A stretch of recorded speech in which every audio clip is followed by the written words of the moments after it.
So welcome back to the next episode of What's Next, and today we are going to talk about one of the very difficult exam that we all face, as the IELTS speaking.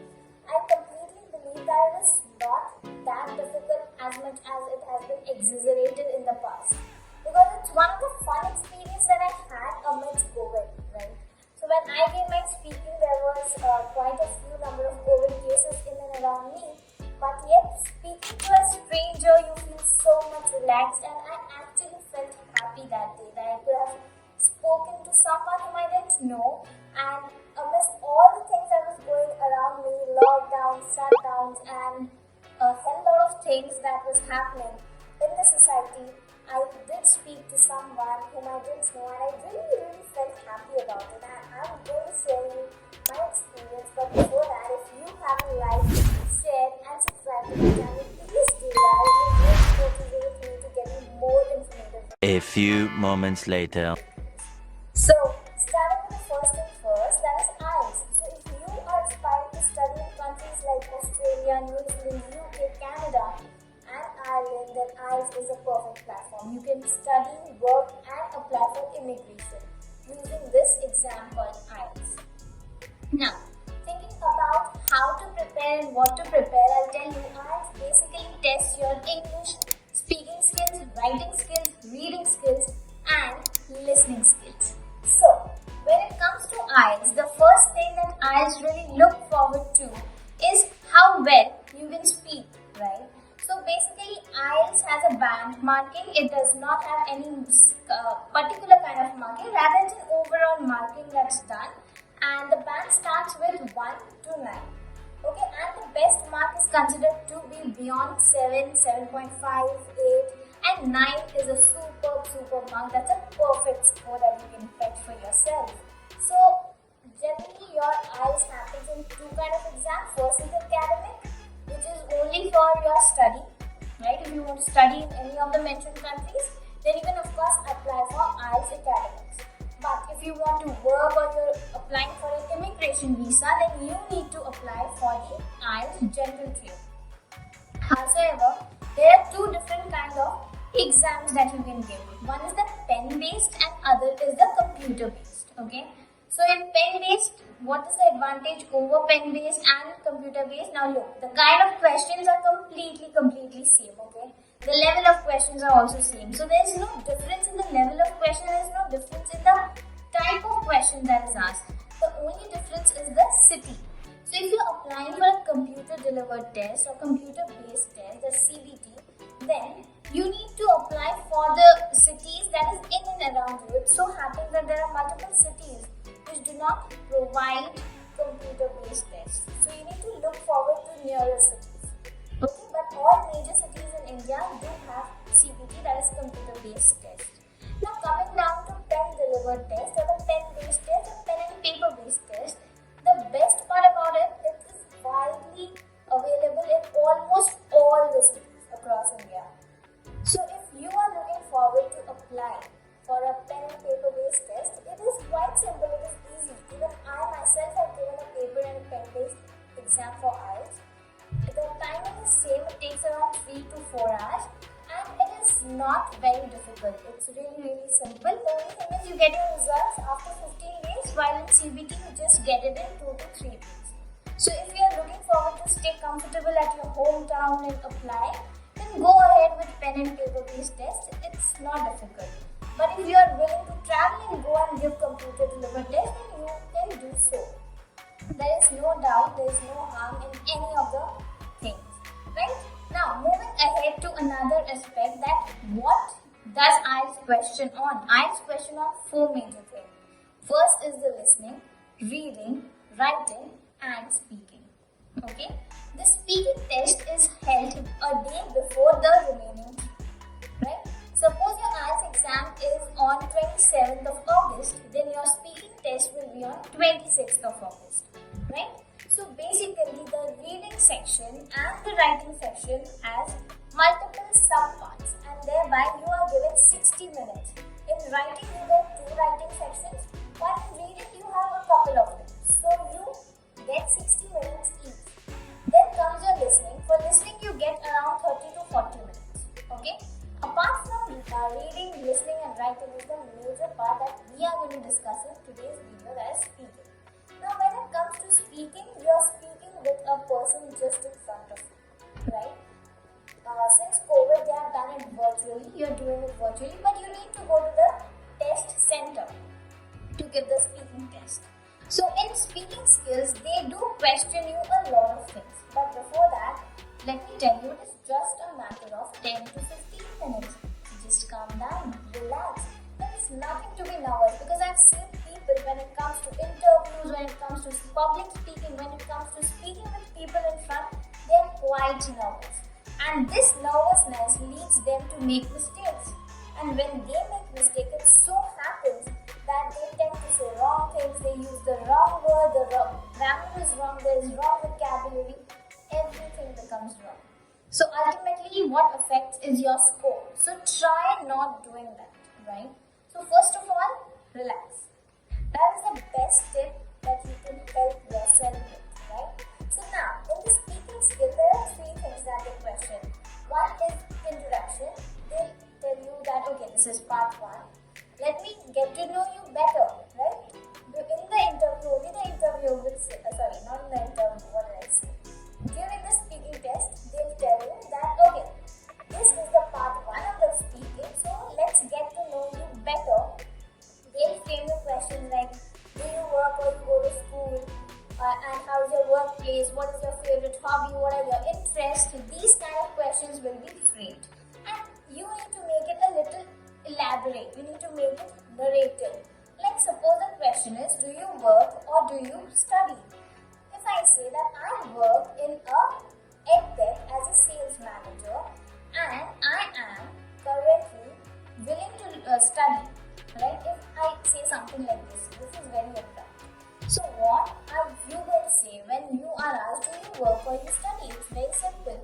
Currently, I am working as a sales manager in an edtech organization, which is a renowned organization in the country, and I believe I would love to pursue this career because it helps me meet new people every day, and this increases my interest in knowing how variety of people can think differently. This helps me nurture myself in a way that I can speak openly about anything, because I've acquired so much of knowledge from different people.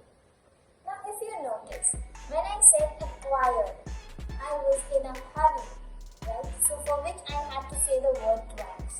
So don't be in a hurry, that it really affects the statement that you say, the way you say it, because pronunciation is very, very important.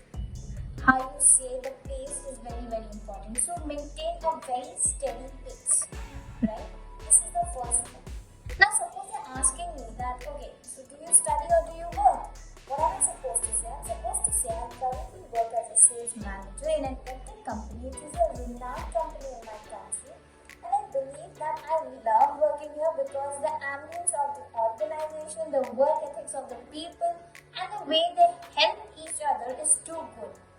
Even though it adds up to another little fact that I love meeting new people, and working as a sales manager has given me an insight of knowing how different people can think differently, and I have acquired so much of knowledge on so many different fields that I feel blessed to have been working in this organization. So I maintained a steady pace, and each and every word that I spoke was very, very clear. Right? So no hurry. This is point 1 that you need to remember when you're questioned, when it's asking you about your introduction. Point number 2 that they generally question you is on the general topic. Now don't worry, they will not ask you on GK, right? There's no general knowledge in it. It's just a general topic. Maybe the traffic jams in your country, maybe a vacation that you went to, maybe a food that you don't like, maybe a friend that you miss. Something like this. It's a very, very general topic. In part 2, when this topic is given to you, they'll give you with 1 minute time. 1 minute time is to just note down the important points that you're going to speak for next 2 minutes. Okay? So in that first 1 minute that they give you to note down, don't start writing sentences. Pick up the important word from which you can frame your entire sentence. Like suppose you need to describe a vacation that you went to. What will be a point to remember or point to know? The first one, the place that you went to. With whom did you go? What did you do there? How you enjoyed? Where you stayed?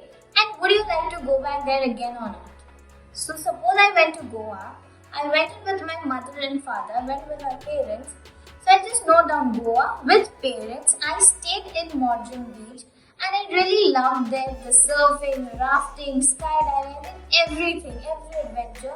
The Goan food was classic, especially the coconut prawns. And I could shop a lot. So I will fetch out words from which I can frame my entire statement. So this will save my time. In that 1 minute, I can jot down everything that I have to say. And in the next 2 minutes, when I'm supposed to say, I can look into the points and frame my sentence and speak it. I can elaborate it.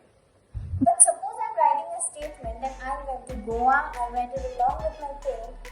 Imagine the time I'm consuming in writing that. Because it's just 1 minute. Since it's 1 minute, I need to jot down all the points very, very clearly. Right? So, this is a tip. Do not write the entire statement. When you're given that 1 minute, write down only the important words that you need to say and write it down in that order so you're not confused. You went to Goa, you went along with your parents, you did all the adventurous sports that were available, you traveled from one beach to other, you went from North Goa to South Goa, you had delicious food and you came back, and if you get time next vacation, it's sure that you're heading towards Goa again to explore the unexplored part of the Goa. Right? So this is how you need to chalk it down, and within 2 minutes you need to say. Now, how will you know it's 2 minutes? Because they will stop you in 2 minutes. And there's nothing to feel bad about because you actually don't know the time. So when you don't know the time, you keep speaking, right? So you speak but try to keep it precise. Such that you're almost towards the end. When it's like even if 2 minutes is over, just take another 5 seconds or 6 seconds to wrap it up. So keep it short. It should not be really very elaborate, but a very small vivid description of the entire topic, right? Now coming down to part 3. So what does part 3 look forward to? Part 3 is related to certain general question of the topic that you have spoken in part 2. So part 3 is just the continuation of part 2. Here they will ask you certain extra things like, did you meet some people in Goa? How was your stay in Goa? Why? How many people would you suggest traveling to Goa? Why did you choose going to Goa?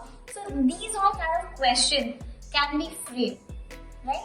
And it will be a kind of continuation. Here the part 3 is important because it is a kind of interaction between you and the person taking your speaking test, right? One thing that I want you people to understand is don't be nervous. It's just like you're speaking to any stranger, just the way I told you that I really enjoyed speaking to that stranger whom I didn't know at all, and she was really sweet, and we just spoke for 15 minutes and it was done, and I scored a bandwidth of 8.5 in my speaking, and that was quite impressive for me because actually she had asked me about the traffic jams in my city, and I was a kid, I used to go to my grandma's house. She asked me to describe that traffic jam where I was stuck and I couldn't reach my grandma's home. I was running late and I was a kid, and I could completely imagine that picture. It was so wonderful talking to her, and it's going to be really fun if you take it in a very calm way. So thereby I say just relax, it's okay. Absolutely fine if you speak a little bit out of the context, but do not use unnecessary vocabulary. Do not repeat your statement. It should not be like, I am very happy. The city is a very happy place. The food is something that made me happy. No, you don't have to really use the word very happy, city happy, food happy, I am happy, this is happy. No. This repetition makes your statement very clumsy. Become very cumbersome. The person who's listening to you will not like it. So use good vocabulary. I'm not asking you to use very huge words that you've never heard about. right? The food was delicious, the place is impressive, the scenery is breathtaking, and I was so happy. You can just use one happy and others can be descriptive. Scenery is impressive, the place is amazing, or the place is just awesome, or the place is breathtaking, right? Or astonishing. These are common words that you use every single day, right? And you can just put them in the statement such that it sounds good. Every time if I say, oh, this is very good, oh, that is very good, it doesn't feel good to hear good all the time, right? So use certain good words. Avoid repetition, improve your vocabulary. Every day just learn synonyms of very commonly used words. Like if you're saying awesome, learn the synonyms. There's a word called astonishing. And astonishing is a synonym of awesome. Breathtaking is another synonym of awesome.